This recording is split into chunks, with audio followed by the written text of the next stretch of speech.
Hi everyone, it's Erin from the Provincial Farmhouse. Today I'm going to be creating a French country watering can. For my project today, I'm going to be using this IKEA watering can that I had in my stash. And my first step is to use Paint Couture's 2-in-1 primer in white. I'm going to be laying down my first coat, letting that dry for about half an hour to an hour until it's dry, and then I'm going to come in with a second coat.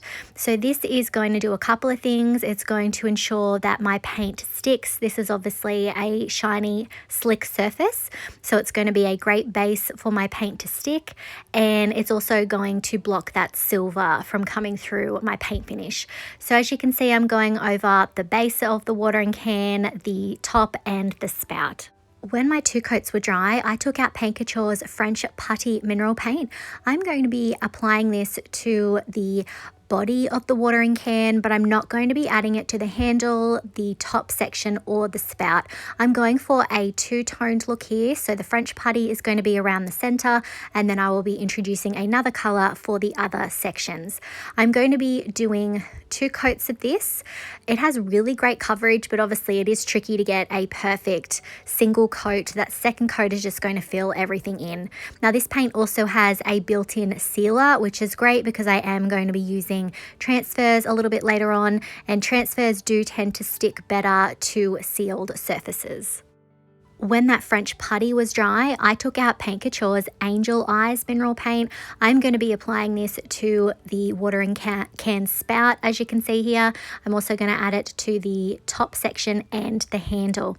I am using the same size brush that I used for the French Putty, but I will go in with a smaller artist brush in any of the areas that are a little bit trickier to get to. So I'm applying my paint, and then I am being sure to go back over with a smoothing stroke just to make sure that I've smoothed out those brush strokes best I can. And as you can see, I'm able to go in and wipe off any of the areas that I got the paint that I didn't want it, because obviously that French Putty has that built-in sealer. I really love this color combination. I already knew what transfer I was going to be using. You guys will be seeing that shortly. So I picked these colors with that in mind, but obviously with this kind of craft, you could pick any kind of color combination, anything that's going to suit your home decor. As you're about to see, I did switch up paintbrushes. I picked something a little bit smaller to get down into those trickier to reach areas. And again, I am able to wipe off any errors.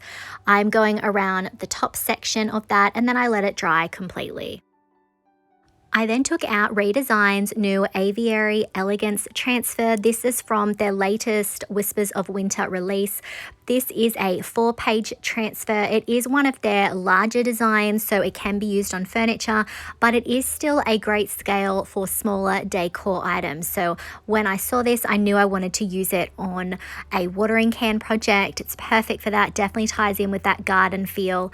I then took out my scissors, and I'm going to start cutting out this beautiful birds in the nest design. Next, I decided that I would trim off the greenery that was hanging down on the right hand side there. I just didn't like how that looked. I knew I wanted to put something underneath, and then I also removed the greenery on the left as well.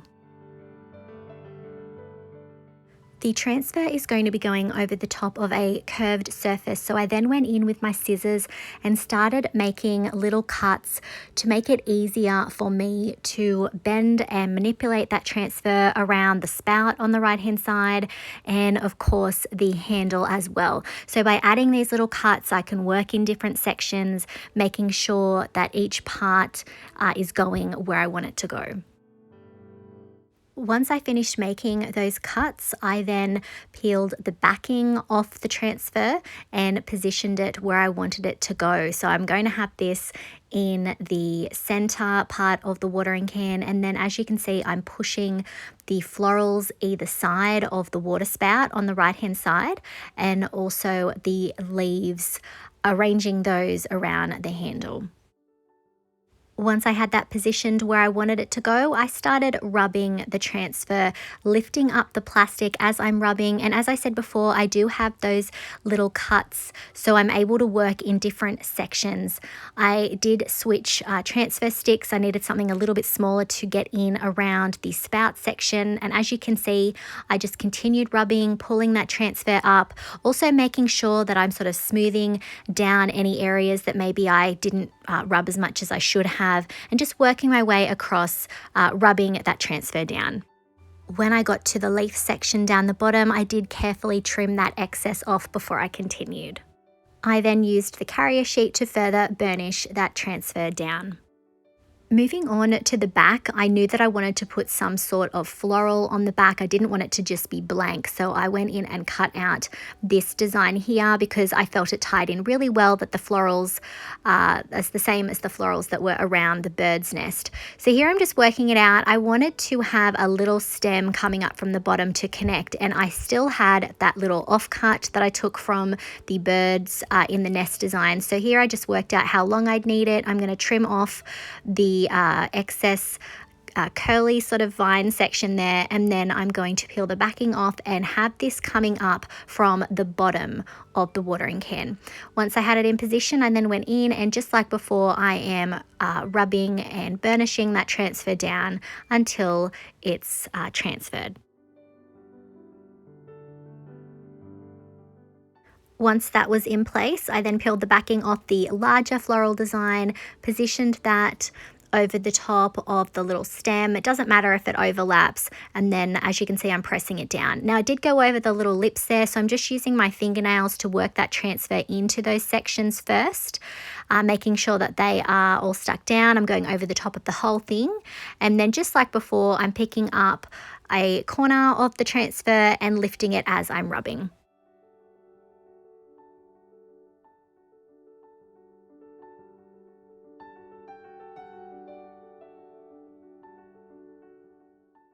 I then decided that I wanted to use that extra little vine piece that I cut off. So as you can see, I'm going to continue that design there and add our little offcut. So don't be afraid to cut apart your transfers to make them work for your project, and then always keep those offcuts because you never know when they might come in handy. To seal my transfers, I'm going to be using Paint Couture's Extreme Guard in Satin. This is definitely a step that you want to do.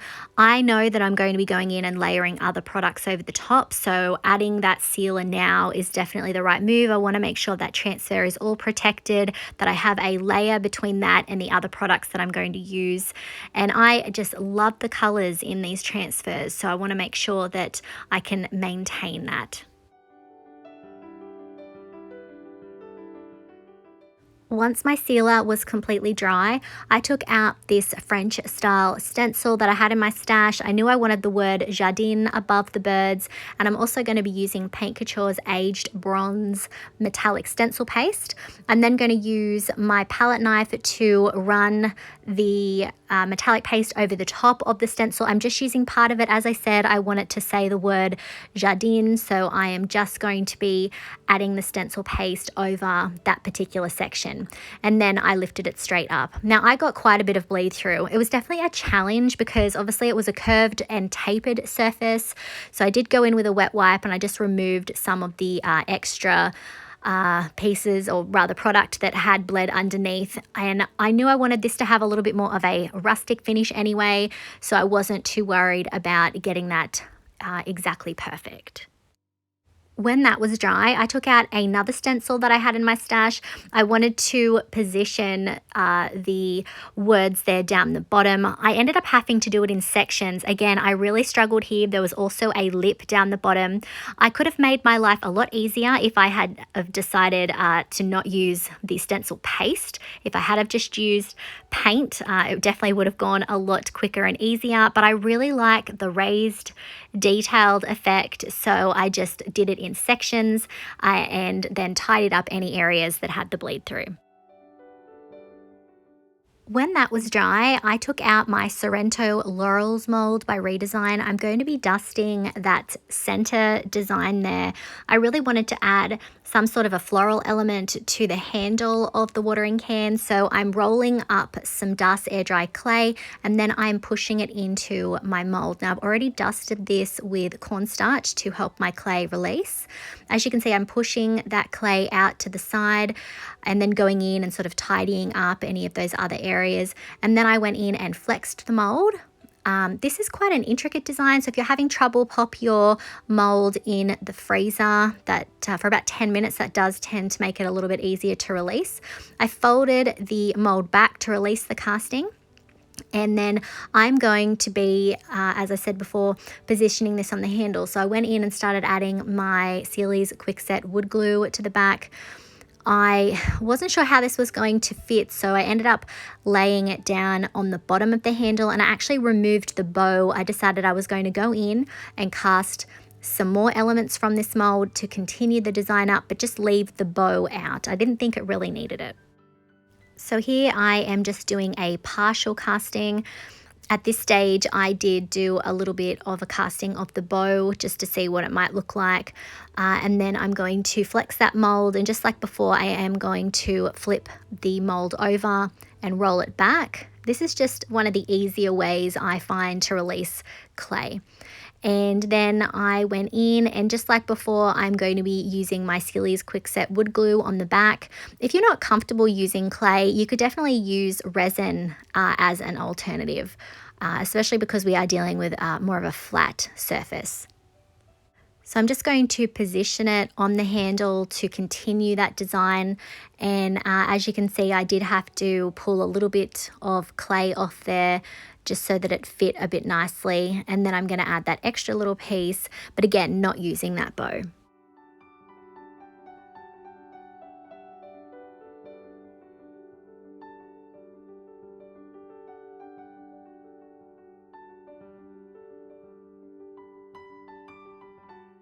Next, I took out my Madame Garland mold by Redesign. I'm going to be dusting these lovely, they sort of look like roses, rose garlands. I'm going to be dusting those. I want these to go around the top part of the watering can, so I'm going to be using my dust air dry clay in those as well, and working that clay into that design there. Just like before, once I have all of that excess clay out, I'm going to flex the mold, flip it over, and then carefully remove my castings.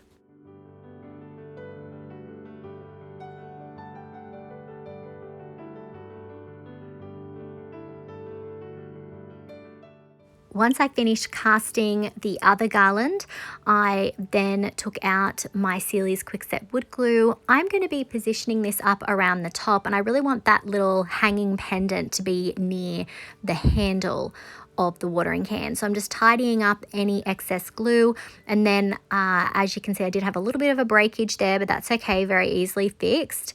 I'm then going to turn the watering can around, and as you can see, I'm positioning the other pendant on the right hand side there. And then I am going to be casting another one of those garlands, but just the floral section, because I do need to continue the design around the top part of the watering can here, as you can see, and I just tore off any excess pieces that I didn't need. I did go in and cast another one of each of the ribbon tails, just so that I could have them on the right hand side, so that it sort of felt like a little bit more of a finished design. So I just did partial castings of each and then glued them in place. I let my castings dry for several hours so that they would form a crust, and then I took out Paint Couture's Crackle Step 1. I am going to be applying this over the top of the entire watering can, but I'm not going to be going over the top of the molds. I don't need this crackle on there. So I'm using the Crackle medium because I want more of a vintage look. I want to be able to see the cracks and that age. This is definitely a step that you could leave out if that wasn't to your taste, or you could use some sort of a crackle stamp instead. So as you can see, I'm just working my way around the watering can, applying that Crackle Step 1. I am then going to allow it to dry completely, and then I'm going to come in with Crackle Step 2 and go in over the top of all of the same areas that have Step 1. So Crackle Step 1 will feel sticky and tacky to the touch. You'll know that it's ready for Step 2 when that's the case. You want to be a little bit more generous with your Step 2, and you want to make sure you don't overwork the different areas. You don't want to disturb that Step 1. So just going in, not overworking it, and applying that Step 2 in all of those same areas. When that was dry, I took out Paint Couture's Light Brown Sugar Antiquing Glaze. I'm going to begin by adding it over the top of my castings. Now, I don't have any kind of paint or sealer on these, so I am going to be working in sections so that I've got time to pull back some of that glaze. I want it to really sit down into the details of the castings and obviously into the cracks that we created with that Crackle medium. So I'm going to work in sections. I don't want the glaze to be too heavy, but I do want it to give a look of age. So if you are somebody who doesn't like a vintage look, as I said before, this is a step that you could leave out. If I inspire you to try any of the Paint Couture or Redesign products used in today's video, I would really appreciate it if you would use my affiliate links. You'll find them in the description below. I'll just get a little thank you in return.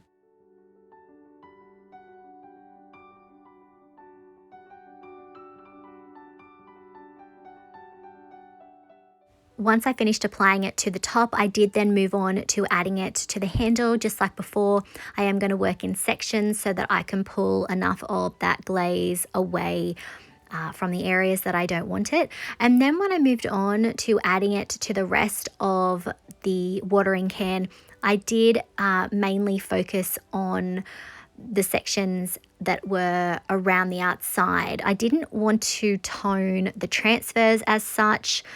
Although they do have quite nice warm tones, I mainly wanted it in the areas around it, so almost sort of like framing it. As you can see, I'm moving on to adding it to the spout of the watering can as well, and then just like on the other side, I'm focusing the glaze around the outside of the transfer on the back.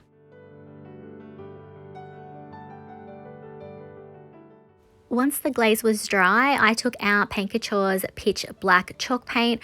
I am going to be getting a little bit on my fan brush.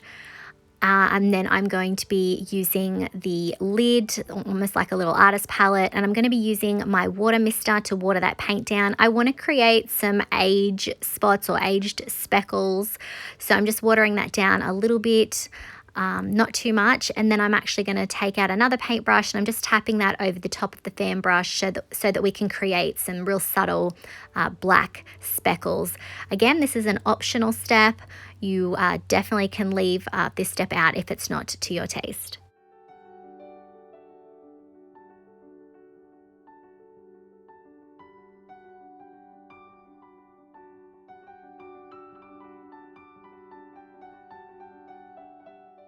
When the black speckles were dry, I took out my bronze Lux Metallic. I'm going to repeat the same process, and I'm going to get a little bit of a watered down bronze mixture on my fan brush. And then I'm going to go over the top and do some of those speckles. So this is just going to add a little bit of variation. We'll have some bronze speckles mixed in amongst the black. Again, this step is optional, so you can leave it out.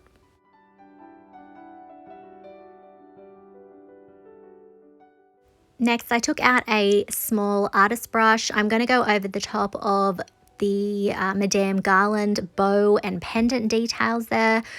I really love bronze. I know some people might be sick of me using bronze, but it is my favorite metallic to use. At this point, you can use whatever your favorite metallic is to really highlight the details there on those molds. I think the bronze is just such a lovely warm color, and it really ties in with the color scheme that I already have going on with those transfers. I then went in and started adding it to the inner rim of the top section of the watering can. I really like to do this to sort of frame out different sections. It's a subtle thing to add, but I think it can be really effective. So I'm just going to go in and add that to that inner rim. I then moved on and started adding it to the other rim that's around the top there, just adding it in amongst the molds that were already in place. Again, I'm not going for perfect, so if I don't get it perfectly even, that doesn't matter. Obviously, the rest of the surface is sealed, so I can always wipe that back. I then went in and added it to the bottom rim of the watering can. I felt like this really sort of tied it in nicely and framed it nicely. I ended up doing 2 coats to get the coverage that I wanted in those particular sections, and then I moved on to adding it to the handle as well.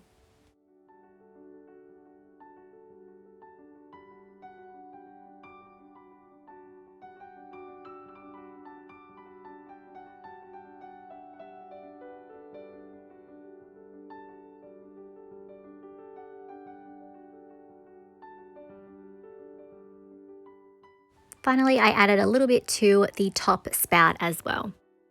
And here's a look at our finished watering can.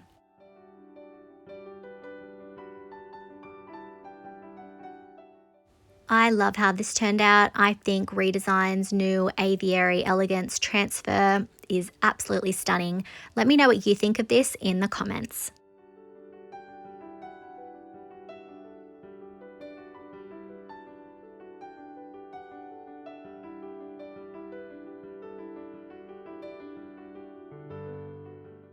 If you enjoyed today's video, I would really appreciate it if you would hit that like button, comment, and share it out.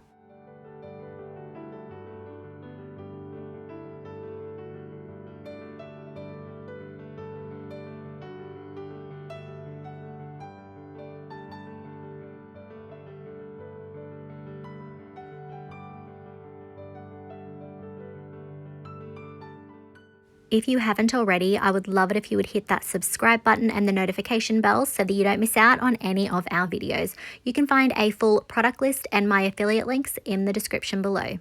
Thanks for watching.